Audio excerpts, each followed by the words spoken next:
Et il dort toujours le petit chat. Oh, Oui. Il dort à moitié. Il se Oui, lèche. alors, vous le Il se voyez lèche. pas, mais derrière lui, il y a un chat dans un panier qui se lèche. Et on vous dira pas quoi. Il a plus de couilles. Bah, pas les boules, Alors- tu les as plus. Bonjour, bienvenue. Du rire dans les oreilles, de l'ail dans le cœur. Vous écoutez iPod, le parfait mélange de connaissances et de bonne humeur.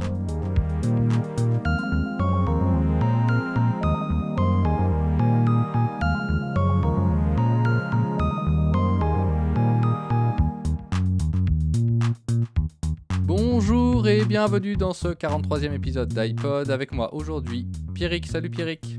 Bonjour tout le monde. Et Dorian. Salut Dorian. Bonjour tout le monde, ça va? Bien et toi? Bien, je suis énergique aujourd'hui. Cool. Ça s'entend. Il fait pas beau, Euh, mais pourtant je suis déjà énergique. Fait chier. Pourquoi? Bah parce qu'il fait pas beau, c'est chiant quand il fait pas beau. Ah j'aime oui, pas. j'ai pas entendu, ok. Tu peux faire des trucs à l'intérieur, c'est cool. Ouais, mais non, je préfère sortir quand même, c'est plus Mm. agréable. Eh ben, si tu veux une petite sortie en intérieur, j'ai un truc à te proposer. Genre. En couple en plus. Sortie d'intérieur, Avec toi. genre tu vas au canapé, tu vas dans le canapé. Non. Tu visites le canapé. Tu peux venir me voir avec ta chère compagne et venir faire cette activité que je vais te présenter ici en Valais, puisque moi j'ai fait ça ici. Mhm. Mais je pense que peut-être tu en auras à part chez toi. On a fait ce qui s'appelle une flottaison. Est-ce que vous en avez déjà entendu parler? Ah, C'est pas- le truc avec pas du le tout. bassin d'eau salée là? Oui. Alors Ouais, c'est si, pas j'ai tout déjà à fait de l'eau salée. En fait c'est du sel d'Epsom qui est, je sais plus quoi, un truc de magnésium, machin bidule chose de magnésium. Enfin, D'accord. en fait, c'est plutôt un sel qui est à base de magnésium. Et tu sais, ils disent que c'est pas mal pour le corps parce que tu sais, on a besoin de magnésium. Des fois, on a des Oui. carences en magnésium, puis on en prend. Et en fait, là, du coup, ça passe par les pores de ta peau. D'accord. Et en gros, on avait un bassin rond qui faisait à peu près 3 mètres de diamètre, en gros, mais qui est pas très profond, qui fait genre 50 cm de profondeur, et qui est rempli donc de sel d'Epsom à hauteur de 600 grammes par litre d'eau. Donc tu vois, c'est quand même bien saturé Ouais. Ça fait beaucoup. en sel. Et on était à poil. En gros, tu as le droit d'être à poil dedans. L'eau, après, elle est filtrée. Il y a un cycle de filtrage et il nettoie la flotte. Et la seule chose qui te donne de base, c'est un espèce de cercle en mousse que pour mettre sous ta tête, pour éviter pour que ta tête flotte vraiment bien. Parce que si vraiment tu chopes de l'eau, soit dans le nez, soit dans les yeux, c'est atroce. Ouais, ok. Et en gros, bah, tu t'allonges dans cette eau dans laquelle, effectivement, quand tu rentres dedans, tu t'en rends pas trop compte. Mais quand tu t'allonges, vraiment, tu te dis, ah oui, ok, ça flotte. Donc tu mets ce cercle en mousse sous ta tête. Et en fait, on est resté comme ça 1 heure dans le noir et le silence total. Il y a des options, enfin, tu peux demander, c'est le même prix, hein, mais tu peux avoir une genre de musique d'ambiance douce, un peu zen. Et éventuellement, si t'aimes pas trop le noir, il y a une petite lumière tamisée bleue que tu peux allumer ou éteindre à volonté. Voilà, c'est Ouais. accessible depuis l'intérieur du bassin. Et en fait, bah, tu restes comme ça 1 heure tranquille. Donc il y en a, ils arrivent à dormir. Moi, j'ai un peu somnolé, mais pas trop dormi. J'ai surtout profité pour réfléchir et pour penser. Voilà, c'était un moment un peu zen et c'est plutôt cool. Tu ressors vraiment. Par contre, tu es vachement léger et moi, j'ai plutôt tendance à avoir un peu mal en bas du dos. Et je me sentais vraiment plus léger et vachement décontracté. Je suis pas quelqu'un qui aime par exemple beaucoup les massages, j'aime pas trop me faire tripoter et ça en fait bah, c'est hyper doux et ça te détend vachement. Ouais, Pierrick. Relaxant, ouais.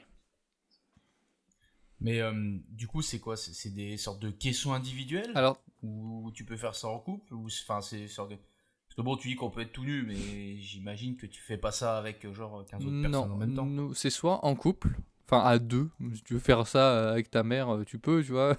Peut-être Ouais, peut-être pas non garder. plus, Ça mais- dépend. Il y a des familles, ils ont pas de problème pour être à poil à deux. Mais en gros, le bassin où on était, c'est pour deux. Et après, ils ont des caissons individuels. D'accord, ok. Ok. Ok. Ah, ça doit être particulier comme expérience. Ouais. C'est au début, tu peux te dire, putain, on n'a pas l'habitude de rester 1 heure dans le noir ou presque sans rien faire. Mais en fait, ça fait du bien. C'est C'est ouais, heureux. Soit tu Relaxant. soit arrives à dormir, soit tu peux réfléchir, penser, te laisser aller, tu vois, divaguer. Ok. Et effectivement, à un moment, j'ai fait une connerie et j'ai eu de l'eau, enfin, je me suis mis de T'as l'eau bu la tasse. dans le nez. Je sais plus comment j'ai fait. Peut-être en m'essuyant, je sais pas, j'avais un truc qui me... Et Ouais. c'est atroce, c'est atroce. Du coup, je me suis rassis dans la piscine en attendant que ça passe. Ça te pique, ça a un goût pas terrible et ça te pique très très très très fort. Et ouais, du coup, vraiment, si vous le faites, essayez de pas du tout toucher votre visage parce que ouais, au niveau des yeux et du nez et de la bouche, c'est atroce. Ok. Et ça t'a coûté combien? Alors, c'était un cadeau, donc je sais pas. Ah, d'accord. Je sais pas du tout. Je dirais que ça Je doit crois que être c'est entre assez cher, 50 et 100 francs de l'heure, quoi. Mais c'est plutôt cool parce que la dame qui tenait ça, elle était hyper cool. Elle disait si, en gros, pour elle a la main sur la musique. Et Ouais. donc, soit tu lui demandes avec musique, soit tu lui demandes sans musique. Et tu as aussi un bouton pour l'appeler si jamais. Et en Ouais. gros, elle disait si je vous entends pas bouger, sortir, y a pas de souci. Moi, je mettrais. Donc, en fait, par exemple, si tu demandes avec musique, elle coupe la musique. Ou si tu demandes sans musique, bah, elle met la musique à la fin de l'heure. Poum, poum, poum, Non, poum, c'est poum. hyper cool. Et puis, même dans l'eau, Ouais. franchement, avec t'as les oreilles dans l'eau, on l'a pas entendu tout de suite. Enfin, c'est très léger. Vraiment, ils font un truc hyper léger. D'accord. Et puis après, au pire, parce qu'en fait, il y a une lumière automatique avec un détecteur. Donc toi, une fois que tu es dans la piscine, au bout de 5 minutes, la lumière elle s'éteint et tu es dans le noir total, si tu as éteint la Ok. petite lumière bleue. Donc nous, c'est ce qu'on a fait. On a vraiment pris l'expérience un peu pure où tu pas de musique et dans le noir total. Et, euh, et elle, après, elle vient ouvrir la porte juste pour allumer la lumière et en gros que ça te réveille et que tu vois que c'est Ouais. la fin. Mais elle vient pas et elle devait pas. Oh là, c'est bon, c'est fini là. Non, il prévoit un peu Ouais, large, tu viens vois. pas en mode on débranche la prise de courant et Ouais, voilà. la piscine C'est ça. et démerde-toi. quoi. Donc, Ils enlèvent non, le il siphon. Dépêche-toi de sortir. il te laisse le temps de décompresser. C'est comme c'est un truc un peu zen, faut pas que ce soit stress à la sortie, sinon ça n'a aucun intérêt. Il te laisse le temps de prendre ta douche et tout, donc c'est plutôt cool. Ça, Et c'est aussi, ils cool. font des Ouais, combos, c'est sympa. ça plus massage, parce qu'en fait, comme ça te détend, après, ils arrivent à mieux aller en profondeur, ils disent. Donc, ils font plutôt dans le sens d'abord flottaison, puis massage. Et apparemment, Mhm. c'est plutôt efficace l'un et l'autre. Ok. Bah ouais, dans la même veine, un coup j'ai testé, alors je sais plus comment ça s'appelle. Vous savez quand vous mettez vos pieds dans les bacs avec les Ah, poissons et tout. oui, oui, je vois. Et en vrai, ça fait du bien. Et puis après t'es détendu, tu te sens léger quand tu remarches. Les nids à bactéries, C'est là, marrant. tu veux dire? Non, justement, ils mangent toutes ces Ah. conneries. Mais ça fait bizarre au début, mais après tu te sens tout léger. Ok. Faudrait faire Et un niveau concept. sensation, des poissons qui mangent sur ta peau, ça fait quoi? Oh, c'est bizarre. En fait, ça chatouille. D'accord. Ça chatouille, mais vraiment, limite, t'es obligé de vraiment te contrôler pour pas avoir envie d'enlever les pieds tellement ça te Ok, chatouille au d'accord. début. Puis après, au bout de 2-3 minutes, tu prends l'habitude et tu le sens plus Ok. trop en fait. Mais après, sinon, ça te fait comme si quelqu'un te fait des petits, comment dire, des tout petits pincements. Ok. Ok. Très légers. Et ça mange vraiment Très la peau léger, des mais pieds? une fraction de seconde. Toutes les peaux mortes, ouais. Et en fait, en même temps qu'ils font ça, ça aide par le côté un peu succion quand ils viennent manger, ça aide à améliorer la circulation du sang dans les pieds. D'accord. Ok. Et puis du coup, le bas des jambes, etc. Parce que en fait, t'es quand même quasi jusqu'au genou Ah, ok. dedans. Et en vrai, c'est vraiment sympa. Mais après, je sais, bon, c'est interdit en France, mais je sais que ça se fait aussi à l'étranger, dans certains autres pays, où tu t'immerges complètement le corps entier, sauf Ah ouais. la tête. Et là, pareil, les poissons qui vont de partout pour manger les peaux mortes, etc. Bon, alors, messieurs, il y a quelques temps, je vous ai envoyé un petit dessin qui représente un cercle avec un petit point dessus. Et à l'intérieur, il y a un autre cercle plus petit avec une droite qui est tangent. J'ai pris comme image pour simplifier une boîte de Pringles avec une planche dessus. Ça vous parle si je vous dis une boîte de Pringles avec une planche en équilibre dessus? Ouais, ça marche. Moi, je Ok, l'ai. parce que j'ai réfléchi à... j'avais un peu de temps à tuer. Et en fait, en réfléchissant, je me dis, euh, ma vision du monde, c'est comme si c'était une énorme équation. Et vous savez, quand on était en cours de maths, on devait simplifier des équations pour les rendre les plus petites possibles. Bah, j'ai Non, fait. non. Bah, si. Bah, pas J'ai en fait un sixième. J'ai fait un peu ça. Oh, bah, tout au long. Moi, même à l'IUT, on avait ça. Et je me suis dit, tiens, c'est marrant, à chaque fois que je réfléchis un peu sur le monde, je me dis, j'ai ces deux images qui me viennent en tête. Soit, donc j'ai appelé ça des fonctions. Je ne sais pas si c'est le meilleur mot, mais c'est le premier truc qui m'est venu en tête, puisque j'avais cette base de réflexion mathématique.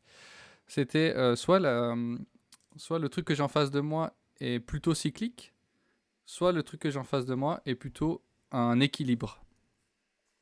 Mhm. Donc, par exemple, le côté cyclique, ça va être les cycles jour-nuit. Vraiment, j'essaie de taper sur les trucs palpables. Donc les cycles... Donc, en fait, genre comme une planche en équilibre sur une boîte de Pringles. Oui, alors ça c'est pour l'équilibre. Là, je vais juste parler vite fait du côté cyclique, parce que en fait, on va plus parler effectivement de l'équilibre.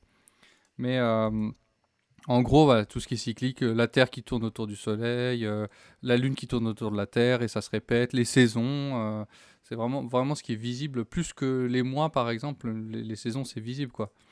Ouais, ouais. Et ça revient, en fait, Ouais, c'est c'est un le cycle, soleil quoi. qui se lève tous les matins. Quoi. Et bah tiens, je me suis posé, il y a pas longtemps, on parlait un petit peu d'espace, on avait parlé du temps que mettait la lumière à parvenir jusqu'à nous, et je me suis dit, putain, en combien de temps est-ce que la Terre, combien de temps, en gros, le Soleil ou la Terre met pour faire le tour de la Voie lactée, le tour du centre de la Voie lactée de Sagittarius A étoile? Ouais. Alors, à votre avis, Bah, vite fait, combien de temps? Sachant que la Terre a Euh, 4,5 milliards d'années à peu près, c'est estimé. À votre avis, en combien de temps ça a été calculé ou pas? En combien de temps la Terre, elle met à faire le tour Ouais. de la Voie lactée? Enfin, le tour Ouais. d'une... Oui, ça, on a une estimation, parce que c'est dur, comme c'est un temps qui est très très long, c'est dur. À quelques millions d'années près. ouais, des millions d'années, ouais, je pense. Non 10 000 ans Je sais pas. Donc en fait, c'est un C'est en cycle de millions d'années, révolution complet de la Je galaxie. peux déjà quoi. vous dire que c'est en millions d'années. 100 millions 150 millions Ouais, ok. La création du Big Bang, elle s'estime à combien de temps déjà? 13-14 milliards d'années.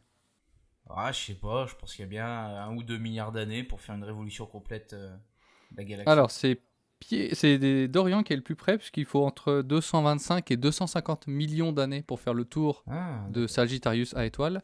Ce qui veut dire que depuis la création de la Terre, on a fait environ 20 fois le tour du trou noir qui est au centre de notre galaxie. C'est fou, hein?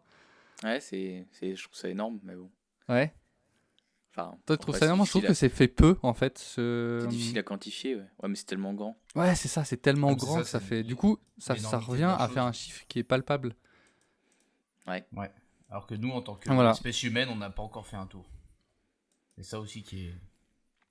Donc Ouais, ça, c'est c'est pour marrant. le côté un petit peu cyclique. Ouais, et je pense aussi au cycle de vie. Donc on naît, on vit, on meurt, on se reproduit. Enfin, on se reproduit, on meurt et puis ça recommence. Naissance, Mhm. vie, avec un genre de cycle qui ferait vous savez, genre des boucles qui s'entrecroisent un peu comme les anneaux de Odie, quoi. Puisque, Ouais. la naissance arrive au milieu de notre vie. Donc du coup, c'est des anneaux qui s'entrecroisent et ça fait une chaîne comme ça de vie. Voilà, donc, mais voilà, c'est cyclique. On est, on vit, on meurt, on est, on vit, on meurt, on est, on vit, on meurt. Voilà. Il y a des choses qui sont cycliques. Et puis, il y a des choses qui, pour moi, quand je suis face à ça, je me dis, ah, ça, c'est plutôt la fonction d'équilibrage qui rentre en ligne de compte dans ce cas-là. Par exemple, si on prend la nature, l'écosystème, ils essaient toujours de rester à l'équilibre, d'avoir un bon équilibre Ouais, le pour, bon et le pour mal. ouais, du règne animal, du règne végétal, tout ça essaie de s'équilibrer. Par exemple, on Mhm. a fait une balade il n'y a pas longtemps et on a appris que dans des forêts de résineux, je crois, c'était énorme, c'est genre sur 1000, non, c'était genre 10 000 pommes de pin qui tombent au sol, il y en a une qui donnera un arbre. Parce qu'en fait, si chaque donnait un arbre, eh ben, ce serait l'anarchie, quoi. Ouais, ouais. Donc la nature, elle essaie de trouver toujours son équilibre. Ok. Mais c'est vrai que quand on réfléchit, en plus, c'est un équilibre qui est plutôt bien fait, en fait, dans l'ensemble. Rien n'arrive sans raison, en fait, au final, Mm. de par cet Et équilibre. c'est super beau, la nature. Il y a tellement de trucs de ouf. Et je trouve aussi qu'il y a, par exemple, il y a un équilibre dans les relations humaines. Moi, j'avais toujours l'impression quand on rentre dans une pièce, euh, chacun a un genre de bulle autour de lui qui représente un peu son aura, sa présence naturelle, son, comment on dit, son charisme. Et en Ouais. fait, t'en as qui ont une aura qui est plutôt petite, et puis t'en as une aura qui est plutôt grande. Et en fait, quand t'es dans une relation comme ça, t'essaies de faire en sorte que les auras, elles s'harmonisent, tu vois, elles s'équilibrent pour que ce soit agréable, tu vois. D'accord. Ça a pu arriver dans certains jobs où euh, on était deux techniciens à travailler dans un petit atelier, c'était une petite boîte. Et en fait, il y a un gars qui est arrivé qui avait un profil d'acheteur, en fait. Il devait gérer les négociations d'achat de matières premières pour faire les produits. Parce qu'en fait, ben, avant, c'était pas trop géré. Donc, du coup, bah, tu perds de l'argent si tu négocies pas. Si tu achètes au prix fort tout le temps, ben, si t'as pas un mec pour négocier derrière et qui gère les appros, ben, tu perds beaucoup d'argent. Donc, du coup, ils ont pris un gars comme ça. Et en fait, comme il avait un profil pour répondre à des commerciaux, alors que nous, on était plutôt des gens plus calmes, plus réservés, et ben, en fait, au début, ça a apporté un fort déséquilibre dans cet environnement de travail qui a fini par se stabiliser. Lui, il a compris comment nous on était, voilà, plus réservé que lui, plus machin, et en fait à la fin, bah, ça s'est équilibré. Donc son arrivée a apporté un déséquilibre, et puis après ça s'est remis à l'équilibre, quoi. Ouais, ouais, d'accord. Et je trouve qu'il y a Pardon. toujours des choses comme ça, par exemple dans les sujets de société, et ben il y a des prises de position avec un certain poids en fonction de l'extrémisme des gens ou du nombre de personnes qui adhèrent à cette vision. Par exemple, en politique, on parlait tout à l'heure du bord hors enregistrement, du bord gauche-droite, en fait. Bah, Ouais. ça, pareil, ça s'équilibre. Tu vas avoir les écologistes versus les climato-sceptiques. Et moi, je trouve que dans ces trucs comme ça, par exemple, j'ai pris d'autres trucs, les véganes Oui. face aux viandards, j'ai appelé ça. C'est vrai qu'à à Ouais. chaque opinion, il y a toujours, quoi qu'il arrive, tu finis toujours par trouver une contre-opinion qui va se mettre en place, en fait. À Oui, chaque avis, il y aura toujours exactement. un contre-avis. À chaque nouveauté, il y aura un autre objet qui va aller contre. Enfin, c'est vrai Et qu'il y a toujours quelque chose qui, un peu comme une forme de surenchère, tout simplement, en fait. ouais, exactement. Et je trouve que moi j'ai imaginé une population, donc on reprend l'image de notre planche sur une boîte de Pringles, et on va dire que quand l'avis est face à un sujet, quand tu as un avis neutre, tout le monde est au centre de cette planche, et du coup ça maintient l'équilibre. C'est-à-dire qu'il n'y a Ouais. pas de prise de position, tout le monde est au centre, et quand c'est au centre, bah du coup tu maintiens l'équilibre puisque tu viens pas déséquilibrer. Et plus, en fait, tu as des prises de position extrêmes, et plus tu vas au bout de la planche. Donc plus tu vas au bout de la planche, plus ton poids, il a de l'importance. Plus il Ouais. a de l'influence sur le déséquilibre que ça apporte. Et moi, je trouve que du coup, plus tu as des gens extrémistes, et plus ils vont au bout de cette planche, et du coup, plus il y a des gens, ils se déplacent dans l'autre côté pour venir essayer de rééquilibrer ça. Et du coup, plus tu auras des gens extrémistes d'un côté, plus tu auras des gens extrémistes de l'autre. Et souvent, c'est ceux que tu entends le plus. Souvent, la majorité, elle est un peu au milieu et puis elle prend un petit peu position, donc elle s'écarte un petit peu du centre, mais pas trop en fait. C'est un peu modéré, plus ou moins en fonction des gens. Mais du coup, tu vas avoir un spectre assez large, proche du centre, et plus tu t'éloignes, plus tu vas avoir les extrémistes qui ont un poids fort. Ils sont moins nombreux, mais ils ont un poids plus fort parce qu'ils sont au bout, et du coup, c'est eux que tu entends parce qu'il suffit que tu en aies un qui devienne extrémiste pour que ça redéséquilibre, puisque Ouais. comme il est au bout de la planche, il a plus d'influence que quelqu'un qui est vers le centre. Ok. Non, ça vous inspire pas tellement. Bah non. Si, Enfin, moi je vois. si, parce qu'en vrai, quand on y réfléchit un peu, on retrouve ce schéma un peu dans tous les aspects de la vie en général. C'est-à-dire qu'à partir du moment où quelqu'un a une opinion, si cette personne va défendre de plus en plus fort cette opinion, tôt ou tard, à un moment ou à un autre, il y en a un autre qui va dire oui, mais attends, moi je suis pas d'accord. Et cette même personne va finir par être de plus en plus véhémente, de défendre sa propre opinion en opposition, de manière de plus en plus forte, etc. et créer une forme d'équilibre au final jusqu'à ce que quelqu'un d'autre se mette dans l'eau, puis une deuxième personne. Et après, comme tu dis, après on se retrouve avec Je comprends ce que tu veux dire. C'est quoi qu'il arrive, on finit toujours par se retrouver dans une forme d'équilibre. On n'est jamais vraiment tout noir ou tout blanc, quoi. Si on réfléchit bien, même à travers toute l'histoire de l'humanité en globalité, ça a toujours été un peu comme ça. Si on prend, c'est tout con, hein, mais une civilisation qui est devenue trop importante, bah tôt ou tard, elle finit toujours par s'écrouler, puis une autre finit par prendre la place, Par etc. émerger. Et puis on a toujours cette notion d'équilibre qui va, qui vient dans un sens, puis après ça va dans un autre, etc., etc. Donc, Et tu vois, dans je ton vois ce que exemple, tu tu veux as dire, aussi mélangé le concept d'équilibre avec le concept de cycle. Puisque, par exemple, tu prends un empire, ben, l'empire, il naît, il émerge, il grandit, et puis après, il décline. Tu as n'importe quel empire, il a toujours grandi et décliné. C'est ça.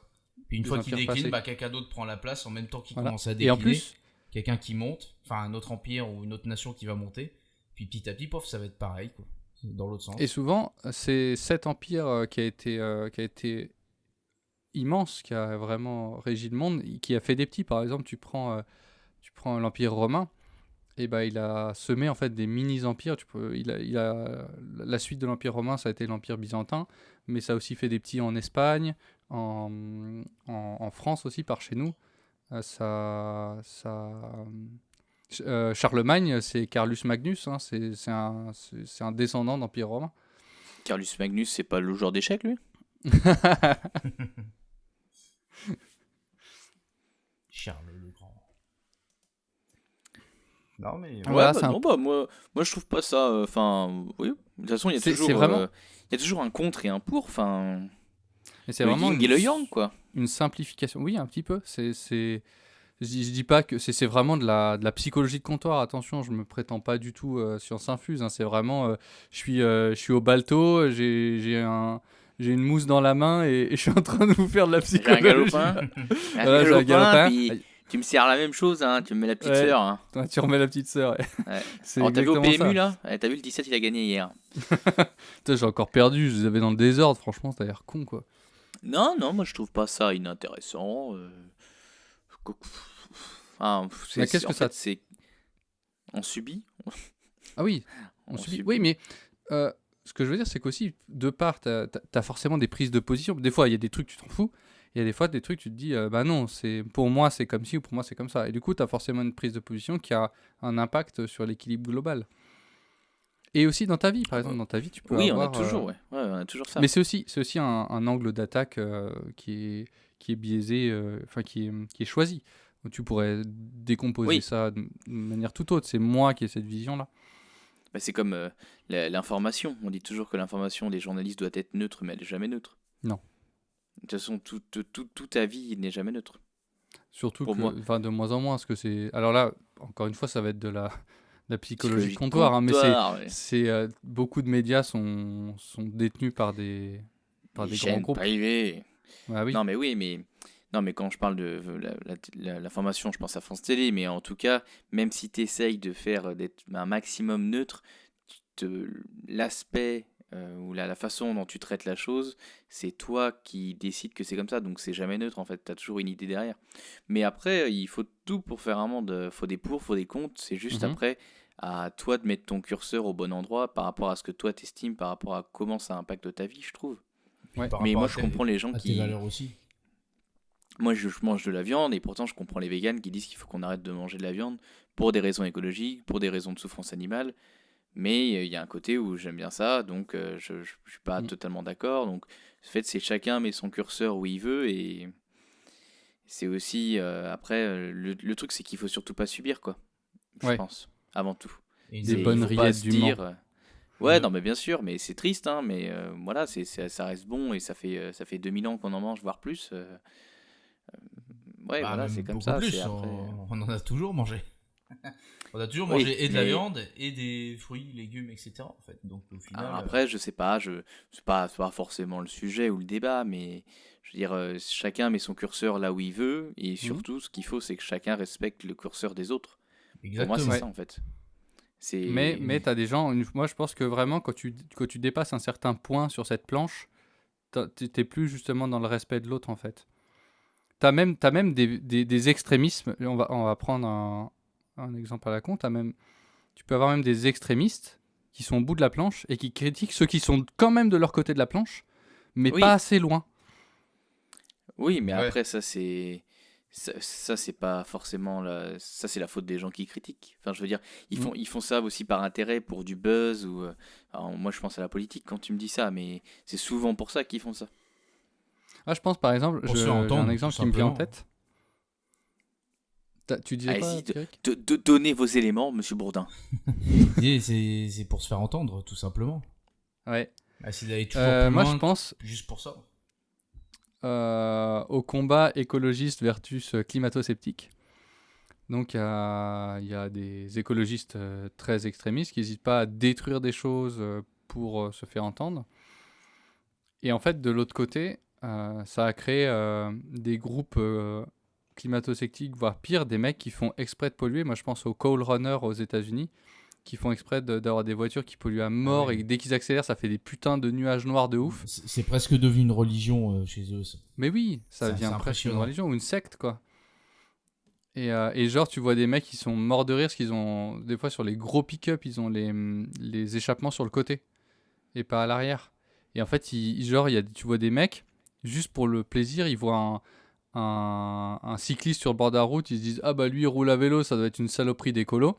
Et en fait, ils se mettent à côté à hauteur et ils écrasent l'accélérateur pour dégager un putain de nuage de fumée et la personne elle est noyée dans la fumée et elle s'arrête parce qu'elle peut plus respirer quoi. Oui, mais là, après, c'est plus une question de planche, là, c'est de la débilité. Non, oui, mais ce que je veux dire, c'est que sans un extrémisme d'un côté sur le climat, vraiment des gens très très extrémistes, je pense que t'as pas de call runner. Si tu arrives à resserrer les gens au centre de la planche, bah t'as pas ces dérives extrêmes Bah ouais. qui sont en réaction à... Je pense que vraiment, le call runner, il est en réaction aux extrêmes... Ouais, mais d'un autre aux côté, écologistes pas sûr. extrémistes les qui veulent écologistes, ils interdire sont- genre le surf, qui veulent interdire Mais- plein de choses et qui ont peut-être raison, mais je pense qu'il y a d'autres choses à interdire avant le surf par exemple. Et en fait, en voulant dire, en disant ouais, on veut interdire le surf parce que ça perturbe les poissons, ça crée des call runners qui font l'exact inverse juste pour faire chier. Mais indirectement, Ouais, mais c'est c'est un cercle vicieux parce que aussi du coup ça crée des call runners. Bah il y a d'autres personnes qui vont partir du penchant plus écolo en voyant justement ces comportements-là. Et après ça devient un cercle sans fin. Ouais, mais dans ce cas-là, en fait, Voilà. du coup, tu crées un clivage parce que plus tu vas avoir des extrêmes et plus tu risques que tout le monde s'éloigne du centre en fait. Alors que Oui, mais les gens qui étaient à l'extrême, ils sont arrivés pas là par hasard au début. Pourquoi ils sont arrivés là, ces gens-là? ah, ça c'est. Je pense que ça peut être dans le tempérament de chacun, tu vois, d'être extrémiste pour quelque chose où tu peux ne être extrémiste que sur un truc, tu vois. Je sais pas, c'est peut-être ça touche d'une manière. C'est pas palpable, ça. Je peux pas te dire pourquoi quelqu'un est extrémiste sur le climat et il s'en fout de la religion, tu vois, totalement. Tu vois, sur. Suffit qu'il y en ait un qui est sa chérie qui soit étouffé avec un brocoli et puis il est devenu pollueur du coup. Il a dit c'est la faute des légumes. Tout simplement. Hein. Pourquoi Oui, les ou gens. ou les enfants qui sont morts avec les problèmes de pollution. Aussi, ouais. Aussi, ouais. Pourquoi les gens ils deviennent extrémistes chacun a sa raison, ça je peux pas te dire. Chacun a sa bonne raison de défendre de se battre En pour tout- une cause et de la défendre corps et âme. En tout cas, devenir extrémiste à l'inverse pour pour faire une réaction à ce côté-là, c'est quand même vraiment stupide, quoi. Oui. Je veux dire, chacun doit prendre conscience de ce qu'il fait pour se dire, bah, est-ce que je peux pas réduire ou est-ce que je peux pas me dire, est-ce que je peux pas peut-être penser à cette idée-là en me remettant en question sur ça. Mais c'est ça le problème, c'est que les gens ils se remettent pas en question. Oui, mais Parce que aussi, le mec moi, qui je dit trouve qu'il faut qu'il tout interdire, il se remet pas en question en disant bah là je vais vraiment priver des gens de leur liberté ou ce genre de choses. Et le mec qui consomme plus, au contraire pour on va dire embêter ou pour faire chier les extrémistes écolos, il se remet pas en question non plus sur l'idée de dire bah peut-être qu'il y a des choses à changer quand même pour que on puisse continuer à avoir ce plaisir-là, tu vois, par exemple. Tout à fait. J'avais un truc en tête, mais j'ai zappé. Non, c'est que mon argument est trop bon, c'est tout. Ah voilà, tu m'as coupé la chic. Ce que je voulais te dire tout à l'heure, c'est que tu peux avoir plusieurs planches sur laquelle tu te trouves en fait. Tu peux avoir la planche de Surf. l'écologie. De quoi? De surf. Voilà. Tu peux avoir la planche de l'écologie sur laquelle t'es à un bout, puis par exemple la planche du féminisme où t'es au centre parce que tu sais pas trop, tu dis oui, bon bah t'es plutôt du côté, tu peux être plutôt du côté féministe en disant oui, bah ce serait bien qu'on soit égaux, mais tu prends pas part au combat, tu vois, t'es plutôt un petit peu positionné d'un côté, mais sans être non plus trop Alors, moi, extrémiste, ce que quoi. je trouve intéressant sur ce truc-là, c'est la pression sociale qui permet de faire tanguer la planche soit à droite, soit à gauche, on va dire, plus ou moins, soit d'un côté, soit d'un autre côté. Parce que quand tu vois que les gens, ils changent pas forcément d'avis tout seuls, on va dire, mais c'est plutôt le fait d'avoir de plus en plus de monde qui dit que c'est pas normal ou que tu as cette pression sociale qui Mhm. fait en fait que les gens, au fur et à mesure, disent ah ouais, ouais, c'est pas normal, alors que il y a 5 10 ans, ils n'avaient pas forcément cette idée-là. Ouais, Alors, d'avis sur le sujet. ou d'avis, est-ce que c'est les gens qui changent ou est-ce que c'est les gens qui, à cause de la société, changent? Je sais pas. Mais ça, c'est vachement intéressant. Ouais. De faire évoluer les mentalités par la masse en fait. Ouais. Et puis Et aussi, ça peut être un instinct un peu grégaire, tu vois, t'as tout le monde au milieu de cette planche-là, puis tu vois une grosse masse qui bouge d'un côté, t'as peut-être pas envie de rester tout seul oui, au c'est ça, milieu ouais. à pas savoir quoi penser, quoi. Mhm. Donc Ouais, tu il y vas a te ça. Ouais. ranger du côté de la masse, ouais. Il y a pareil, il y a le même comportement sur les artistes. Je sais pas si vous avez déjà vu ce truc-là. Vas-y. Moi, par exemple, les nouveaux artistes, quand t'écoutes la première fois et que les gens disent ah ouais, j'écoute ça et tout, c'est super. La première fois que tu l'écoutes, même quand c'est de la bonne musique, même bon, peut-être que quand c'est pas bon, c'est pareil. Mais quand c'est de la bonne musique où tu sais pertinemment que c'est bien, ou que les gens, tout le monde dit que c'est bien, mais toi, t'as jamais écouté et que t'écoutes la première fois et tu te dis bon bah ouais, c'est bien, mais c'est pas, je comprends pas pourquoi tout le monde en parle. Et bah, je trouve qu'à force de l'écouter, à force de l'entendre, à force d'entendre les gens te dire que c'est bien, tu commences à apprécier et tu commences à te dire ah, c'est vrai que c'est bien. Ça peut influencer ton jugement. Vous avez jamais eu ça? Si. Si. Je vois ce que tu veux Ça dire. peut Sur être plein de trucs. Ouais, pour autre chose, ouais. Mais oui, je comprends ce que tu veux dire Ouais, c'est parfaitement. à Ouais, force ça- qu'on te dise ouais, c'est trop bien, Alors que, tu finis par ah, t'en persuader que bah vu que toi t'es à contre-courant de leur opinion, bah tu finis par dire peut-être que c'est moi qui ai tort et eux qui ont raison. Et du coup tu te mets à penser qu'ils ont raison et à apprécier de plus en plus le contenu. Jusqu'à finir par être complètement d'accord avec eux. ou voire même te dire est-ce que c'est pas moi qui n'aime pas ça? Et te dire bah si tout le monde aime, pourquoi moi j'aime pas? Ouais. Et Ouais, du ça coup, peut tu être- réécoutes pour te dire, je peux me faire mon idée, etc. Et en fait, à force d'écouter, tu te dis, tiens, c'est pas mal. Et en fait, tu te dis, bah finalement, ouais, j'aime bien. Mais moi, ça me le fait. Bon, après, je dois être assez susceptible, je pense, mais ça me le fait assez souvent, franchement. Et après, il y a des trucs où c'est. Moi, j'ai aucun problème à ne pas aimer. Par exemple, tu prends un artiste comme Aya Nakamura, c'est très très suivi, Et c'est très écouté. Et non, je dis rien, tu vois, j'ai pas de je problème à la comprends. citer. Je comprends. Non, non, mais il n'y a pas de Mais souci, j'aime pas, tu t'inquiète. vois. Pourtant, il y a beaucoup de gens qui aiment, mais c'est très écouté, elle a eu des récompenses et tout, mais je comprends pas. Ah, mais je trouve qu'en fait, sur ce genre d'artiste, enfin, non, pas pour elle, on s'en fout d'elle, mais sur ce genre de truc où ça fait pas totalement l'unanimité, et bah tu peux être à contre-courant en disant bon bah il y a des gens qui aiment pas. Mhm. Alors que moi je trouve qu'il y a des choses, il y a des artistes où même en ce moment là on parle de disque d'or et tout le monde dit que c'est bien, toi t'écoutes et comme t'entends personne dire ouais c'est pas terrible, et bah tu te dis bon bah je suis peut-être le seul ou machin. Parce que Aya moi j'ai déjà entendu plein de gens qui disaient que c'était pas terrible du coup. Donc du coup je Ouais, comprends plus pour les gens qui disent qu'ils aiment pas parce qu'ils entendent des gens dire qu'ils aiment pas. ouais, ok. Alors qu'au début, quand les artistes émergent et que tout le monde dit que c'est bien, t'as peu de personnes qui disent qu'ils aiment pas. Enfin, après, Mm. c'est vraiment un cas très particulier, mais je trouve que ça me le fait sur beaucoup de cas et je sais pas si vous dire quelque chose. Ouais, après, tu vois, je me dis, parfois quand je peux ne pas aimer un truc, des fois c'est relou d'avoir à te justifier ce que t'as. Genre, le sujet vient sur la table et que tu dis, ouais, non, moi je m'en fous, enfin, j'ai écouté, mais j'aime pas, tu vois. Et en gros, des fois, tu peux avoir à te justifier, à dire. En fait, t'as pas vraiment d'avis dessus, c'est juste que, je sais pas, ça te parle pas. Mais on dit, ouais, pourquoi t'aimes pas, c'est quand même trop bien. Ouais, mais quand t'es dans un cas là, c'est que bah en fait t'es typiquement au centre de la fameuse planche et tu te heurtes Ouais. à un extrême. Et là, t'as deux options, c'est soit tu gardes ta neutralité, soit tu vas défendre ton opinion et en défendant ta propre opinion, tu vas finir par pencher vers l'autre extrême en fait. Bah oui.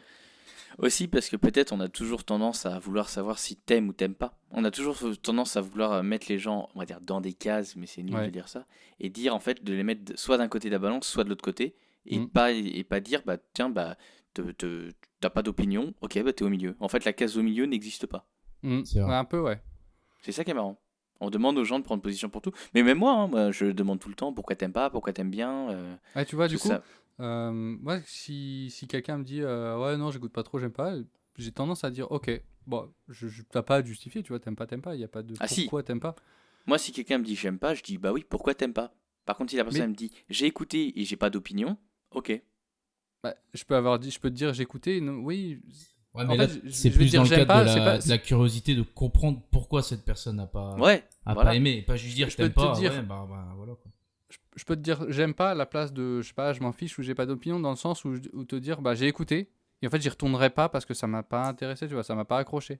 Donc c'est un j'aime pas un peu c'est Non, pas c'est je pas déteste, pareil. c'est pas genre faudrait le tuer, faudrait qu'il arrête de chanter, faudrait qu'il crève. Non, c'est pas ça, c'est genre ça m'a pas touché. Donc ouais, j'ai pas spécialement aimé mais je le condamne pas, tu vois. Et donc, du coup, Ah tu mais vas c'est avoir que tendance, comme du coup, il faut dire j'aime ou j'aime pas, tu vas avoir tendance à dire non, j'aime pas trop, c'est pas mon truc, tu vois. en fait ce qu'il faudrait dans la vie ce serait avoir 3 choix au lieu de 2 choix. Mm. Soit j'aime, soit je déteste, soit je suis au milieu. Mais ça faudrait Ouais. ça pour tout en fait.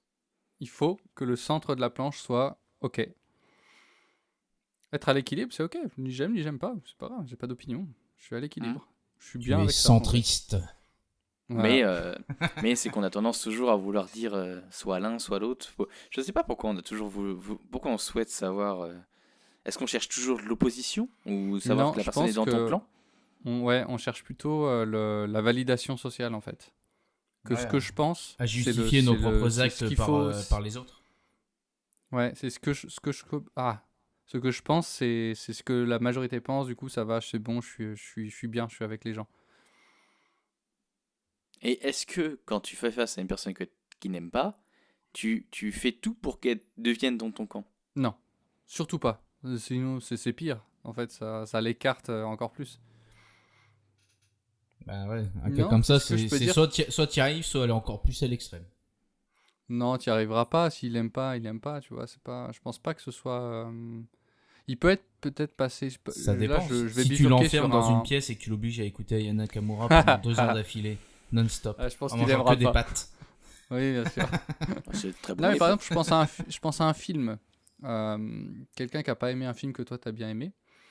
Euh, Peut-être qu'il est passé à côté de quelque chose, ou peut-être que toi t'es passé à côté de quelque chose, tu vois, du fait que, je sais pas, toi ça t'a parlé parce que le sujet mais te parlait, mais en fait c'était tu- mal tourné, mal joué, et en fait c'est pas un bon film. Et du coup, les gens ils peuvent ne pas aimer, mais en fait toi ça t'a parlé. Mais Peut-être du coup, que c'est c'est. vachement intéressant aussi sur le fait de se dire que tu souhaites, pardon, que tu souhaites comprendre pourquoi la personne n'aime pas, pour savoir, pour te remettre en question, pour savoir est-ce que tu as aimé parce que tout le monde a aimé, ou est-ce que tu as aimé parce que toi-même tu as aimé, parce que Mm. si l'autre il te met l'argument en contre, tu peux te dire ah oui, c'est vrai que tu as raison sur cet argument-là.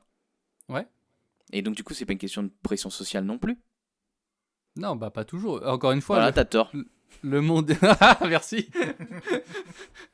Moi, je suis pas au bout de la planche, donc tu vois, j'accepte les nuances du milieu de la planche. Tout n'est pas tout noir ou tout blanc, tu vois. Je peux être un peu gris. J'ai des nuances de gris, tu vois.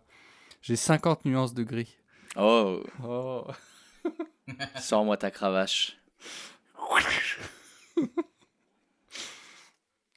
Voilà, c'est un peu ma vision simpliste du monde au comptoir du Balto chez Momo au coin de la rue. Alors Ouais. que moi, non, pas du tout. Je suis vraiment très. En fait, moi, j'ai une planche et au milieu, il y a du vide, quoi. Et que j'aime bien, en fait, j'aime bien avoir soit j'aime pas, d'un côté ou l'autre. Voilà. D'accord, Puis, ok. comme il est d'un côté, il attend qu'il y en a un qui arrive de l'autre côté pour ensuite pouvoir faire un plongeon. Petit fou. Ouais, c'est ça, ouais, c'est plutôt ça. Pour peu que Et après, le contre-avis arrive brutalement, il fait un plongeon un peu plus haut du coup à chaque fois. Après, je peux slider sur ma barre, tu vois, pour me dire, bah, du coup, je me mets un peu plus proche parce que finalement, son argument fait qu'il a raison, ou je me mets un peu plus proche de mon côté en disant, bah, c'est de la merde ce qu'il raconte. Donc Mais, tu t'écartes encore plus du centre. Ouais, mais je suis rarement au centre, en fait. J'ai rarement pas d'opinion. J'ai souvent une opinion sur tout. Alors, est-ce que je suis un connard? Ok. Probablement. Non. Ok, alors, quelle est ton opinion sur les pizzas à l'ananas? Bah, moi, j'aime bien. Oh putain. Moi, j'aime bien. Je trouve C'est que ce côté dégueulasse. sucré salé, c'est sympathique.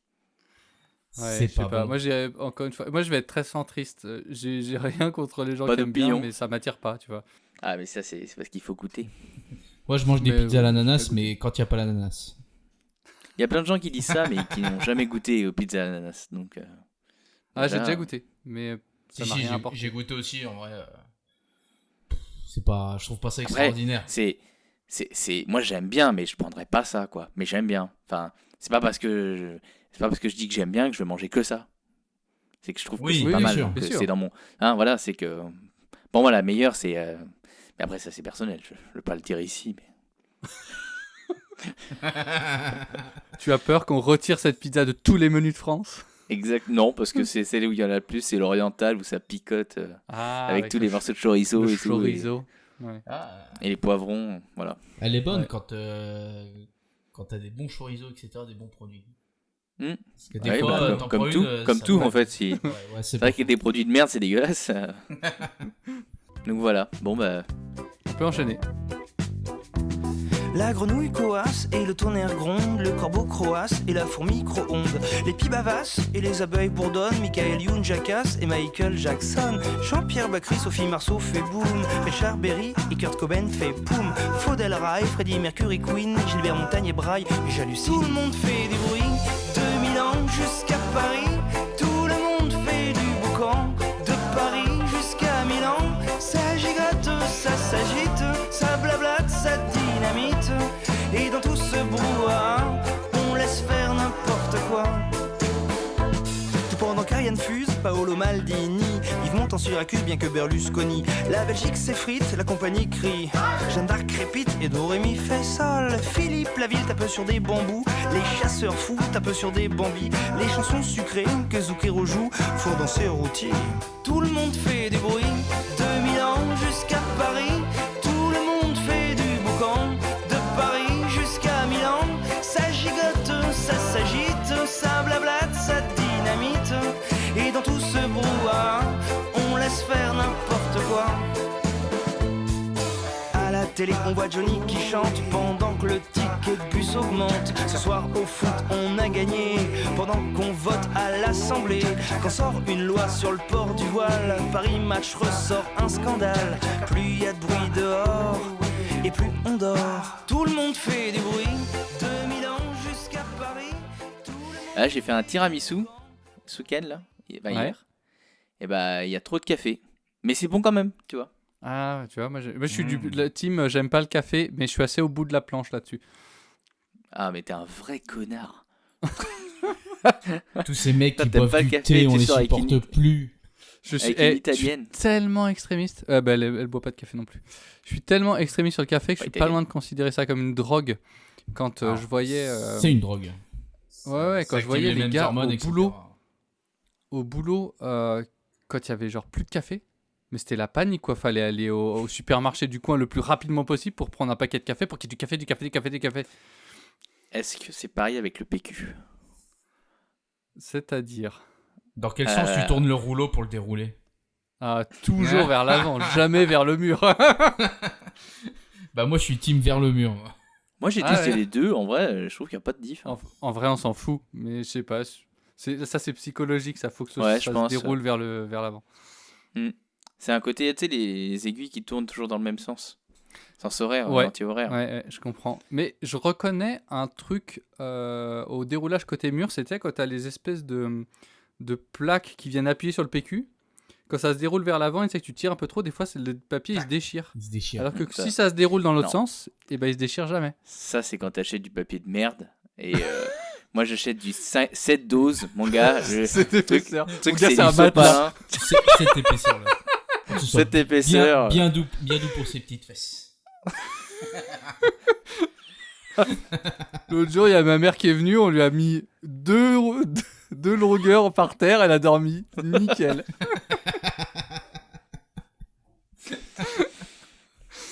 Voilà. Mais ça c'est une vraie question, ça. Combien de plis sur ton PQ? Ouais. Combien de feuilles et combien de plis? Ouais. Pour Bon, enfin, faire dormir ta soit. mère ou... Non, pour s'essuyer les culs. Tout ça pour de la merde. C'est pour de la merde. J'avoue. À moi, alors. Après cette extrême diversité de sujets qu'on a eu. Donc, je vais vous parler de Quentin Tarantino. Tarantini, Oh. Tarantina. Quentin, Tarantino. pour les intimes. Quentin, est-ce que vous connaissez Quentin Tarantino? Oui, oui. Connu quand même. Personnellement? Ah oui. euh, D'ailleurs, il est à la côté de moi, il canne. écoute le podcast qu'on Non, enregistre. je pense pas. Je pense que personne n'écoute. Donc, Quentin Tarantino, vous avez vu quoi de lui? Reservoir Dogs, Pulp Fiction, Ouais? Django Unchained. Oui, Ouais. ouais, je pensais à lui. J'ai jamais vu les Kill Bill. Pas mal pourtant, c'est bien. Ouais, j'aimerais bien regarder, mais j'ai jamais eu l'occasion. Je crois que c'est à peu près tout. Peut-être si tu me dis d'autres, j'en aurais vu, mais là, c'est ce qui me revient. Ouais, D'accord. il y a, Inglourious Blasters, peut-être. Ouais. Tu parles. Donc ça aussi, ok, j'avais vu. 4. Les 8 salopards, donc celui-là, je l'ai pas vu. Ouais, je triche, je regarde sa filmographie. Oui, je vois que tu es en train de tricher. Alors que moi, j'ai ma filmographie dans mes notes là qui sont marquées juste sur mon écran, que je vais dire tout à l'heure. Mais vas-y, ben moi, triche. J'ai tout fait de tête. Et ben moi, j'ai tout fait des têtes. Donc, Quentin Tarantino, il est né en 1963. Alors, c'est pas du tout une biographie. En fait, je vous parle de ça parce que. Parce avec, que j'ai ma la fiche chérie. Wikipédia sous les yeux. Oui, c'est un peu ça. Non, je vous parle de ça puisqu'en fait, j'ai vu, il n'y a pas longtemps, Pulp Fiction. Ok. Le film sorti en 1994. Et je l'ai vu il y a moins de 3 jours, je crois, à peu près. Ouais, j'aurais dit avant 94. Ouais, bah c'est bizarre, mais... Alors, Parce que c'est un peu une vibe années 70-80, non? Oui, ouais, c'est ça, ouais. c'est pour ça. C'est pour ça que C'est ça bien fait fait. un peu dans le temps. Alors, ça n'a pas trop mal vieilli, franchement, pour 94, ça va. Parce que, comme tu dis, c'est un peu dans une autre époque, donc c'est un peu transposé. Mais même pour un film de 94, ce qui est impressionnant, c'est le casting de Pulp Fiction. Quand tu vois qu'il y a Bruce Willis, Travolta, Samuel L. Jackson, Emma Thurman. Bah, Mhm. Toutes les Tu dis, grosses stars des années 90. Hein. Ouais, Globalement. surtout pour un mec, quand même, où c'était son deuxième film. Ouais. Faut bien s'en rendre compte. Même En dans fait- Reservoir Dogs, il y a plein de putains d'acteurs. Hein. Ouais, bah, qui sont devenus, grâce à Reservoir Dogs, des putains d'acteurs. Donc bon, voilà, c'est juste pour parler un peu de lui par rapport à son métier et faire une ouverture sur le fait que, bah, moi je trouve qu'il y a des gens qui se branlent sur son cinéma et je comprends pas tout. Voilà, Pourquoi il fait donc, aussi dans le du porno coup, tu vas prendre position sur ta planche. exactement. Alors, Parce qu'il Oui. fait aussi dans le porno, c'est pour ça. non. Enfin, il a travaillé dans un cinéma porno, mais non, il fait pas de porno, C'était Donc, pour rebondir sur le fait. Oui, que- je sais, mais j'ai pas saisi la perche, je suis désolé. Du coup, je continue. Il est né dans le Tennessee, à Knoxville. Alors, je sais pas si on dit Knoxville ou Knoxville. Knoxville. Donc, c'est un réalisateur, scénariste, producteur, acteur aussi, parce qu'il est dans Oui. Reservoir Dogs et Pulp Fiction et dans d'autres films. Et il est écrivain aussi. Moi, ça, j'ai D'accord. découvert en lisant sa fiche Wikipédia. Donc, ce qu'il faut savoir, c'est que ces films ont toujours été indépendants. Il n'a jamais été sponsorisé par des grosses marques type la Warner ou trucs comme ça.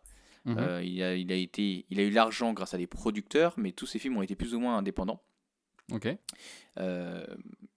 Donc Reservoir Dogs en 92, donc 2 ans avant Pulp Fiction, qui était sorti en 94. Et il a gagné la Palme d'Or à Cannes avec Pulp Fiction. Ok. Donc ça devient à l'époque, c'était l'un des réalisateurs les plus jeunes, 31 ans, qui gagne la Palme d'Or. Ah ouais, ok. Si je dis pas de bêtises, oui, c'est ça.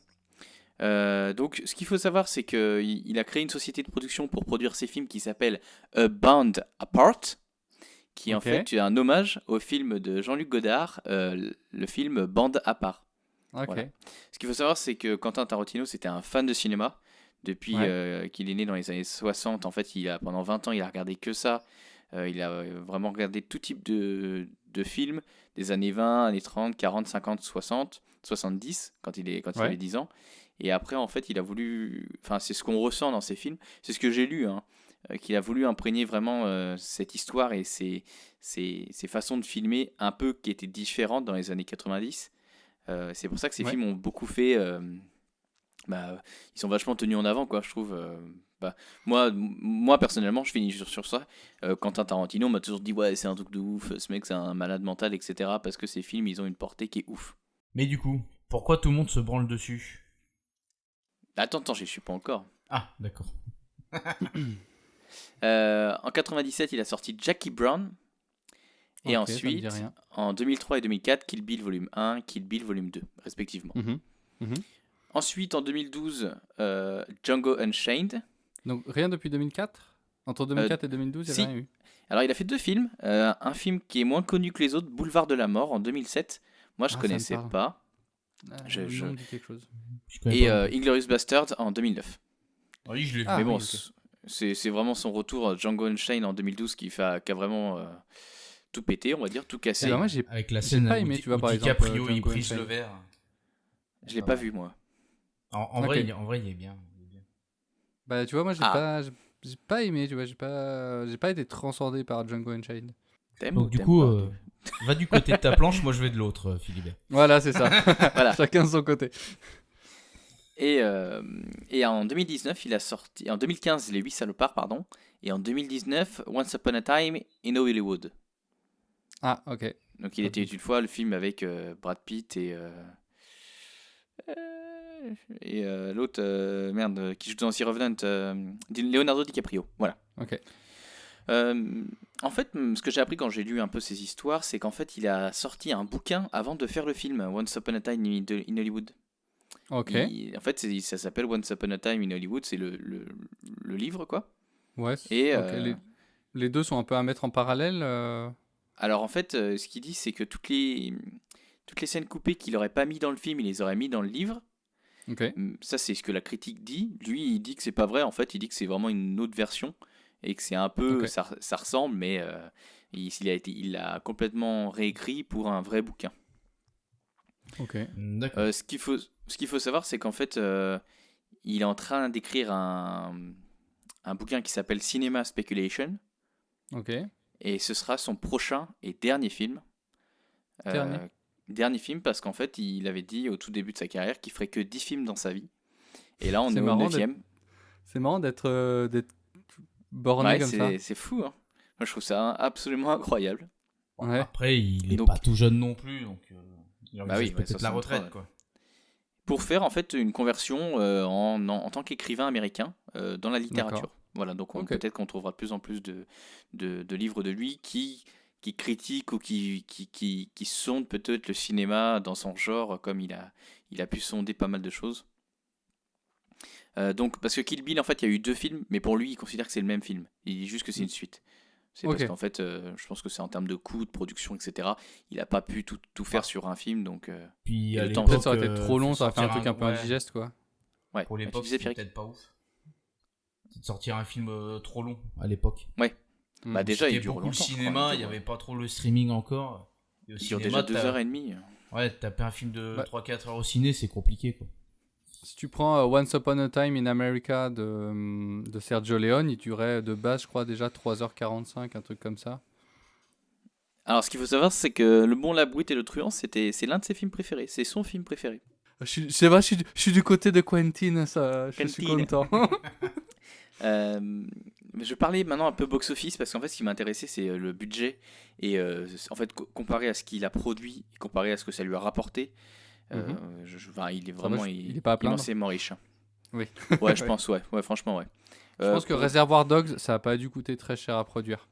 Ouais, alors ouais, tiens, Ça se vas-y. passe dans Combien, à un votre avis hangar, il y a 2 bagnoles, et c'est tout, quoi. Alors, c'est des chiffres approximatifs de Wikipédia, mais par rapport à ces chiffres-là, à votre avis, combien a coûté Reservoir Dogs, qui est son film qui a coûté le moins cher?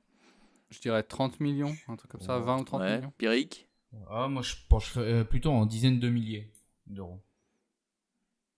On est entre les deux, on est plutôt aux alentours d'1,2 million. Ok. Ah, d'accord. 1,2 million pour une recette de 22 millions. C'est pas C'est mal. rentable. Pas mal, pas mal. Son film le plus cher, Django Unchained, pour 100 millions de dollars. Mais bon, ça lui a un peu rapporté quand même, 425 millions de Ouais, pas mal. bénéfices, enfin de revenus. Ouais. Après, on dit pas bénéfices, de revenus. Mhm. Donc voilà, c'est Sachant que- c'est son film qui a fait le plus d'entrées au box-office. 4 millions Ok. d'entrées Je crois, en là. France. À la fin de Django Unchained, je crois qu'il fait vraiment péter la baraque en plus. Ouais, Oui, enfin, C'est bah, pas de l'image de synthèse. Mais je crois qu'il etc. l'avait. C'est pas un truc genre il l'a acheté pour ça. Si, exprès pour, et puis il a tout fait péter. ça m'étonne pas trop. Donc voilà, c'est pour dire que à mon avis il vit assez bien et que c'est impressionnant. Il a même du x2, x3 Alors, par rapport à ce qu'il a investi sur le film, par rapport à ce que ça lui a rapporté. Vu qu'il est pas sponsor entre guillemets par des gros poids lourds comme Warner, etc., ses productions, le pognon, il doit l'apporter lui-même, quoi. Donc, Oui, d'un mais autre tu sais, il y a tout toujours le des bénéfice producteurs, qu'il fait, etc. Et moins qu'il réinjecte Il y a toujours tout, quoi. Oui, bien sûr, mais bon. Bon, c'est un amoureux du cinéma, de toute façon, c'est ce qu'on ressent un peu dans ces films. Et vous alors, vos avis sur Pulp Fiction si vous l'avez vu? Moi j'avais bien aimé. Moi, j'avais commencé à regarder et j'ai pas réussi à accrocher. Et au bout d'une demi-heure, j'ai arrêté. J'ai pas du tout réussi à accrocher. Moi je trouve que c'est intéressant, tu vois, si tu baignes dans une époque. C'est un bon, tu sais, c'est un bon tableau. Pour moi, c'est un joli tableau d'une époque. Après, c'est toujours un peu rocambolesque et romancé, tu vois, ce qui est raconté, mais je trouve que c'est intéressant. Ok. Tu vois, par Ok. exemple, Django, j'en avais entendu beaucoup de bien. Et quand je l'ai vu, j'ai été un peu déçu. Alors, est-ce que, comme tu disais, ça n'a pas influencé aussi, tu vois, des fois, tu as des attentes. Oui, Genre, je pense. on te dit, ah, c'était trop bien et tout. Et c'est pour ça que j'aime pas trop le spoil. Même ne serait-ce que dire, j'ai bien aimé, tu vois, pour moi, c'est déjà du spoil quand je vais aller voir un truc. Mhm. Moi, Parce généralement, que ça influence, en fait, mon jugement. j'évite de lire les avis avant de l'avoir vu. Ouais, non. Parce que, ouais. Après, tu vois, toutes les Mais à critiques l'inverse- sont en mode, ouais, c'est le film de l'année, puis t'arrives, tu vois, tu dis, ouais, c'est moyen, quoi. Tu vois. À l'inverse, tu vois, j'ai pu me faire influencer par exemple, quand j'écoutais 2 heures de perdu, aller voir des films que je serais jamais allé voir parce que ils en ont parlé, pas forcément dit que du bien, mais ça m'a intéressé, tu vois, sur ce qu'ils ont dit. Ouais. Et aussi, je peux être intéressé par l'avis des gens et après, mais c'est pas un truc à la base que je serais allé voir, donc ça me gêne moins dans ce sens-là. Par contre, si c'est un truc où j'ai vraiment envie, ça m'intéresse, et d'avoir quelqu'un qui m'a dit juste, ah, j'y suis allé, c'était trop bien, bah ça me saoule. D'accord. Donc ouais, Django, j'ai bien aimé, enfin Django pas top, j'ai bien aimé Reservoir Dogs, j'ai trouvé ça hyper cool. Reservoir Dogs, moi j'ai bien aimé aussi, ouais. Alors- Il y a des Oui, mais... trucs un peu cracra. Ouais, mais c'est sympa, ouais. Moi je trouve que ça... Ouais.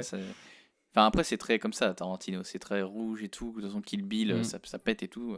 Mais Pulp Fiction, ouais, j'en ai toujours entendu parler à travers les mèmes, à travers la pop culture, à travers le fait qu'il a gagné la Palme d'Or. Et en fait, ouais, j'ai trouvé ça lent et pas très intéressant, en fait. C'est beau, hein. J'aime bien l'idée, le fait que ce soit le beau tableau de la culture de la société, etc. Mais c'est trop long, quoi. C'est trop long. Et... Bah, peut-être parce que ça a changé aussi, peut-être C'est que... pas adapté à notre culture d'aujourd'hui, en fait, je pense. Peut-être, hein, mais... C'était bien pour l'époque, pour quand c'est sorti à l'époque. C'est un super film de cinéma, probablement. Mais voilà, ça m'a pas touché, ça m'a pas transcendé. J'ai trouvé ça sympa, j'ai pas passé un mauvais moment, mais je m'attendais à mieux. Voilà. Ouais, je peux comprendre. Je suis pas d'accord avec ce que tu as dit tout à l'heure, Pierrick, parce que tu peux prendre, par exemple, moi je prends des films que j'ai vraiment découvert récemment, comme Once Dune. Upon a Time in the West, ou un peu moins récemment Alien. Mais même quand je regarde Alien maintenant, j'ai beau le connaître, la narration est très très lente. Et pourtant, je trouve que c'est toujours un bon film et je me lasse pas de le regarder une fois par an ou une fois tous les 2 ans. Ouais, parce mais là, que vraiment, je le trouve hyper cool. Autant je pense qu'il y a des films qui sont adaptés à l'époque où ils sortent, et qu'après, une fois que tu quittes cette époque, les années 90, c'est les années 90, mais il y a d'autres films qui, eux, restent intemporels. C'est-à-dire que dans l'écriture, c'était tellement nouveau, c'était tellement inédit, que même encore aujourd'hui, ça reste nouveau et inédit, quoi. Tu vois ce que je veux dire ? Comme Le Seigneur des Anneaux, ça va rester intemporel. Star Wars, alors les premiers, hein, pas ce que Disney en a fait, ça va rester intemporel. Alien, ça va rester intemporel. Ah mais Parce tu vois, qu'au moment Alien, où je trouve c'est ça sorti- pas mal en vrai. Oh, c'était violent. Bah ouais, c'est pas mal en vrai. Pardon. Oh, elle a craché. Oh, c'est dégueulasse. Ouais, c'est... T'as parlé violent dans le micro, je m'y attendais pas. Là où je te rejoins, c'est que pour moi, une bonne histoire, eh ben, elle est intemporelle. Tu peux la regarder 20 ans, 30 ans, 40 ans après. Si c'est vraiment une bonne histoire, tu seras toujours emporté dedans si c'est bien raconté. Ouais. Ouais, ça, vrai. je suis d'accord. Moi, je suis d'accord. Même si Mais- la narration elle est plus lente que celle d'aujourd'hui. Mais je trouve que ça n'a pas pris sur moi. Je peux comprendre, mais je comprends pas trop en fait pourquoi ça n'a pas pris sur moi. Par exemple, un autre film, je sais pas si vous l'avez vu, parce que là, on enchaîne le classique. Hein. Chez moi en ce moment, là, ça tartine du classique. J'ai regardé Seven. Ah oui, ok. J'ai jamais vu. Jamais vu. Ah Il y a bah, aussi faut, des trucs cracra hein, dedans. pas le même genre. Faut le voir, c'est pas mal. Mais alors j'ai trouvé ça super. Quand j'étais dedans, j'avais la pression et tout. Ça a vraiment fait sur moi l'effet recherché, je pense. Ouais. Même sur le côté un peu climax et tout. Mais je suis sorti du film en disant, mais j'ai pas trouvé ça fou quoi. Je trouvais ça Mhm. bien, mais pas fou. Et maintenant, là, avec le recul de 2-3 jours, je me dis, ouais, c'était quand même vraiment bien. C'était vraiment sympa. Puis pour l'époque, ça devait tuer. Mais Ouais. maintenant, j'en avais tellement entendu du bien que bah, je m'attendais à un truc encore plus fou que ça, quoi. Parce que j'ai vu des films plus récents. Donc, du coup, il y avait moins de gens qui l'avaient vu, qui m'avaient dit que c'était aussi bien. Et quand je l'ai vu, moi, sans qu'ils m'aient dit que c'était bien, et ben, je trouvais ça fou, quoi. Alors que là, c'est un film que tout le monde a vu, que c'est un peu un classique du genre. Alors, je sais pas. Est-ce que maintenant, c'est parce que, à force de côtoyer des gens et de dire, voilà, moi, je regarde ça, je regarde ci, je regarde ça, les gens, tout le monde te dit c'est bien, c'est bien, c'est bien. Et le jour où tu le vois, tu te dis, bon, bah, c'est moins bien par rapport à ce que je m'attendais. Ou est-ce que, je sais pas, est-ce qu'on attend autre chose? Est-ce que c'est parce qu'on change? Je sais pas. Aussi, ouais, bah, tu peux tout à fait évoluer. Moi, je pense qu'il y a peut-être une époque où j'aurais regardé Once Upon a Time in the West et je serais passé totalement à côté. Et j'aurais trouvé ça nul, chiant, un peu long et tout. Et je pense que ouais, mes goûts, ils ont pu changer, ouais. Je pense Ouais, que c'est oui, vachement intéressant. là-dessus, ouais. Donc voilà, donc juste pour finir sur Tarantino, moi j'entendais que quand j'étais au lycée ou truc comme ça, que vraiment il y avait des mecs ils se pignolaient sur Tarantino, quoi. Ouais. Mais vous connaissez pas cette légende-là? En disant Si, qu'il y a un des peu. gens qui pensent vraiment que c'est le dieu du cinéma, quoi, le mec qui a tout inventé. Ah, et là, encore j'ai une fois, entendu, il y a- ils sont au bout de leur planche. Et Ah, ils mais- se pignolent, comme tu dis, quoi. Et ils ont qu'à Il y en a même sauter qui pour atterrir avec disaient le que- requin. Il y en a même qui disaient que tous ces films, ils étaient liés entre eux, que c'était un génie, qu'en fait tout avait Alors- un lien, etc. Enfin, ça partait un peu dans ces délires-là. Le Tarantinoverse. Exactement. Et je trouve ça intéressant parce que j'ai pas Mais tout vu il- encore. Il en jouait pas un peu de ça aussi, Tarantino? Si, Des fois, il si, faisait exprès de si, mettre il en le joue. doute. Si. Comme ça. Si, mais c'est fou que je trouve que sur un artiste comme ça, parce qu'il y en a plein d'autres réals un peu comme ça, mais personne se pignole dessus, tu vois. Enfin, ou alors je connais pas par rapport à ce que j'écoute.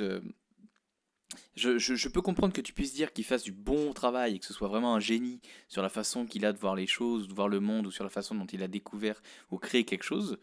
Je trouve que Tarantino a amené des choses, mais c'est pas non plus. Pour moi, hein, c'est peut-être pour moi. Hein, je trouve que je trouve pas ça fou en fait maintenant. Et le fait que maintenant c'est j'entends pas le des gens réalisateur dire du ça, siècle pour autant, quoi. je me dis, bah, ça doit être moi qui dois passer à côté de la plaque, tu vois, ou qui dois pas comprendre quelque chose. Ça peut arriver aussi, hein. Oui, non, mais bien sûr, c'est possible. Moi, j'ai du mal avec cette histoire de Tarantinoverse parce que si tu prends, par exemple, Reservoir Dogs et Pulp Fiction, ok, d'accord, je vois pas trop le lien entre les deux. Ça, c'est un peu genre il y a des histoires de mafieux et trucs comme ça, mais ok. Et après, si tu rajoutes Kill Bill derrière, commence déjà à avoir du mal, mais tu mets Inglourious Basterds ou Django Unchained, Non, mais je suis paumé. Enfin, je Ça, vois pas de c'était- lien. C'est pas la même époque, c'est pas le C'était même un délire endroit. euphorique généralisé autour de la personne Oui, de mais non, Tarantino. j'y quoi. crois Je pas. pense par que c'est l'instant. plus ça, ouais. Je pense que vu que c'est un mec qui est un peu différent et qui fait des trucs un peu gore, ça doit convenir à une certaine population qui doit trouver du plaisir à imaginer que vraiment Oui, c'est Dieu, quoi. puis la réalité, c'est que quand tu veux trouver des liens, t'arrives toujours à trouver un lien entre tout. Oui, Celui je qui y pense, croit, ouais. qui le désire, il finira toujours par trouver un lien de cause à effet entre deux choses qui n'ont rien à voir. Oui. Là-dessus, Donc voilà. ça- Mais ça n'existe pas, par exemple, avec Scorsese, alors que c'est un super réal, tu vois. Il a inventé Après, plein de trucs. et est-ce que tout. Tarantino est pas un peu plus clivant aussi parmi tous les réalisateurs, tu vois? Probablement. Où les gens sont Euh, moins neutres, on va dire, ils sont plus d'un côté ou de l'autre de la planche. Les gens qui Le avaient concernant. vu Tarantino quand il a eu sa palme d'or à Cannes euh, Ah ouais? pour Pulp Fiction, il a répondu d'un doigt d'honneur dans la salle. Donc je pense que Ok. ouais, ce côté clivant, ce côté Mais un peu genre réfractaire ou quand même, le Festival de Cannes, c'est très cinéma centré. C'est de l'entre-soi du cinéma.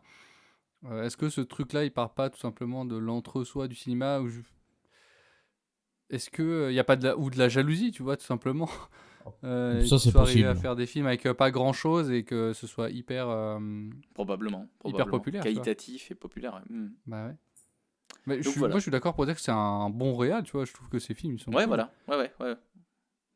Et puis, ils s'entourent bien, parce qu'à chaque fois, moi, je trouve que, par exemple, la les photo, castings, elle ils est sont cool. Les castings, ils sont ouf. Et puis, Ouais, mais au-delà ouais. du casting, même les gens qui réalisent, tu vois, il y a le directeur de la photo, je sais pas si lui, il intervient là-dedans, mais moi, je trouve que les plans, ils sont souvent Mm. assez cool. À chaque fois, c'est bien recherché. À chaque fois, c'est joli. À chaque fois, c'est Mm. même des plans qui marquent.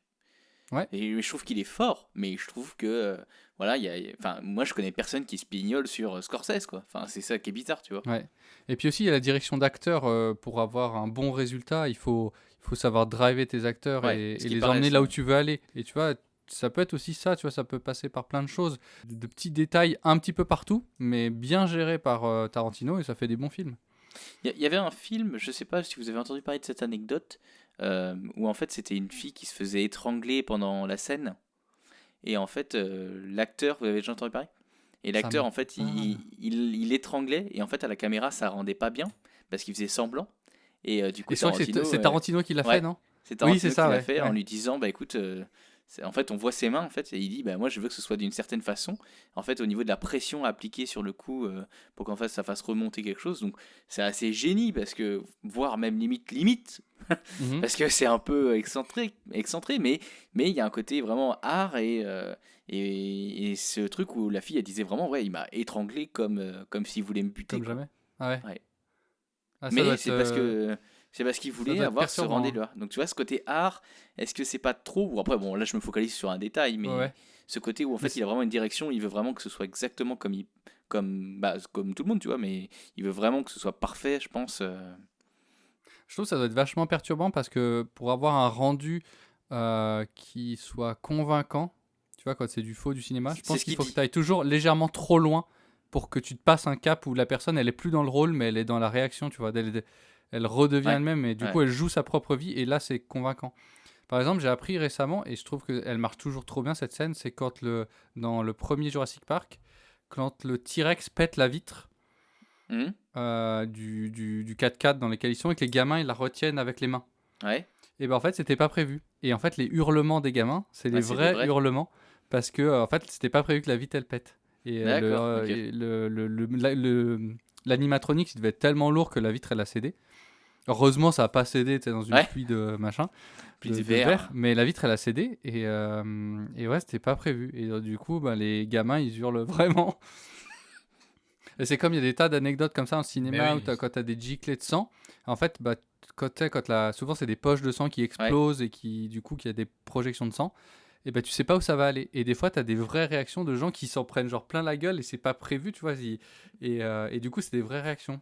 Ou pareil, comme dans dans le premier. Alien, quand le Oui, truc qui ou sort du ventre là, c'était oui, pas c'est prévu ça. en Ouais. fait. Et t'as aussi dans le premier Die Hard, quand Alan Rickman tombe de l'immeuble. Ouais. En fait, à la fin, il est retenu par la montre de Holly Gennaro, là, de la femme de Ouais. Bruce Willis. Et en fait, il est en train de la faire tomber, puisque lui, il penche du 30e étage du Nakatomi Plaza. Et en fait, il se retient en gros à la montre qu'elle a au poignet. Et en gros, Bruce Willis, il se penche et il va pour décrocher la montre. Et donc, en fait, Alan Rickman, qui avait un peu le vertige, il a quand même accepté de faire la cascade et donc de tomber, je crois, de 8 mètres sur un gros tapis. Et en gros, il voulait être bien prévenu et tout. Et le réalisateur, il a fait un peu le bâtard, genre ils ont dit on compte jusqu'à 5 et on te lâche, et en gros il a fait 1, clac, et ils l'ont lâché, Ah, et en putain. fait la réaction, en fait du coup ils ont mis la réaction Ouais. au ralenti, et tu vois dans Il a le peur. visage d'Alan Rickman, bah tous les sentiments, t'as vraiment la peur, et le truc c'est genre, de la colère, tu vois, c'est genre quand je vais arriver en bas, je vais te niquer. Et il y a tout, tu vois, et ça fait une super scène, mais parce que du coup, t'as la vraie réaction Ouais. de l'acteur, quoi. Donc voilà, bon. Donc tout ça pour finir sur Tarantino verse. Et ben moi, j'accroche bien à l'univers de Tarantino, mais pas au Tarantinoverse. En tout cas, merci de nous en avoir parlé, parce que ça va me donner envie de regarder pas Pulp Fiction, Kill Bill. Ah, Django. Kill Bill. Mm. Django. Je peux pas te dire Mais que c'est c'est le meilleur bien. film. J'ai déjà vu. Non, moi je vais Et le voir. les- Faut que je le vois. C'est quoi? C'est les 8 salopards, là? salopards, C'est en ouais. huis clos, c'est ça? Ouais. Et je l'avais aussi dans un coin, il fallait que je le regarde, mais je l'ai pas encore fait, donc ça va peut-être me rebousser mon Tarantino. En tout cas, je voulais te remercier parce que j'ai commencé à bien regarder Community, et je me tape des Ouais, c'est pas mal. C'est bien. Moi, il y a pas longtemps, j'ai regardé l'épisode où tu sais la meuf intelligente là, enfin un peu première de la classe, elle participe un peu à un événement anti MST Oui. sur le campus. Si, et, oui, je crois que j'ai et donc, vu. du coup, il y a distribution de capotes Oui, c'est gratuites ça, dans tout le ouais. campus. Et en fait, il y a des petits malins, ils s'en servent pour faire des ballons. Ils remplissent les ballons, enfin les capotes à la tireuse à bière pour les jeter sur les gens. Ouais. Et en fait, ils s'aperçoivent que toutes les capotes sont percées, elles pissent Oui, de la bière ouais. de partout. Et du coup, ils demandent à Abed de courir au bureau du pion général Pour pour le dire, ouais. utiliser le micro pour dire de ne pas utiliser ces préservatifs qui ont été distribués parce qu'ils sont percés. Et du coup, Abed, il arrive au micro, il a oublié la moitié des trucs. Il fait à tout le monde, si vous faites l'amour ce soir, n'utilisez pas de préservatif. Hein, je répète, n'utilisez pas de préservatif.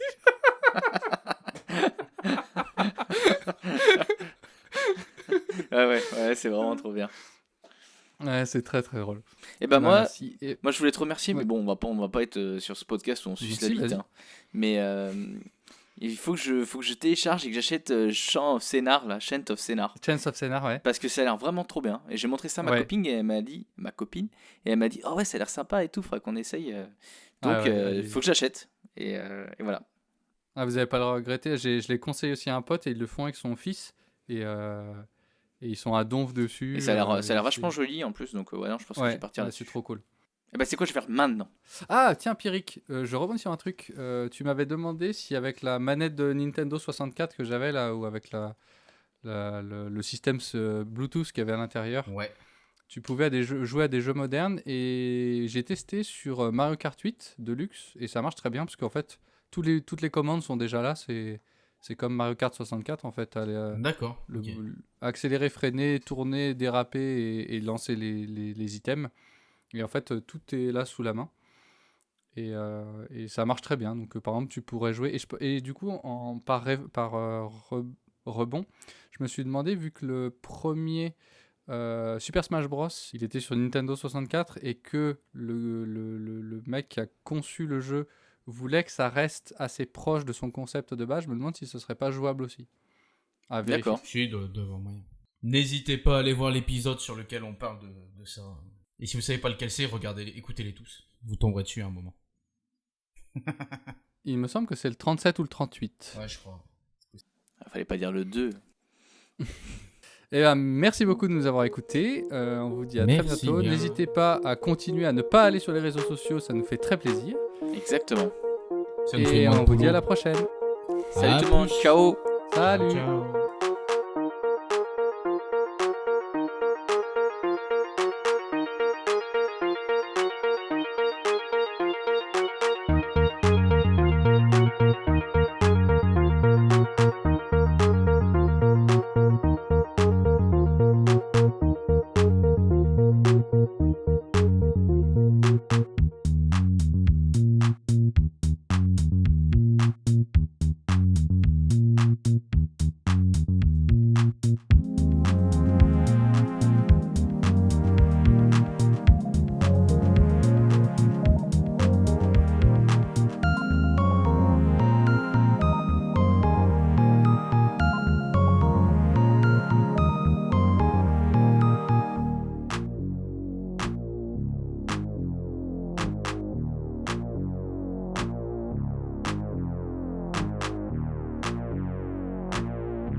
J'adore l'ail.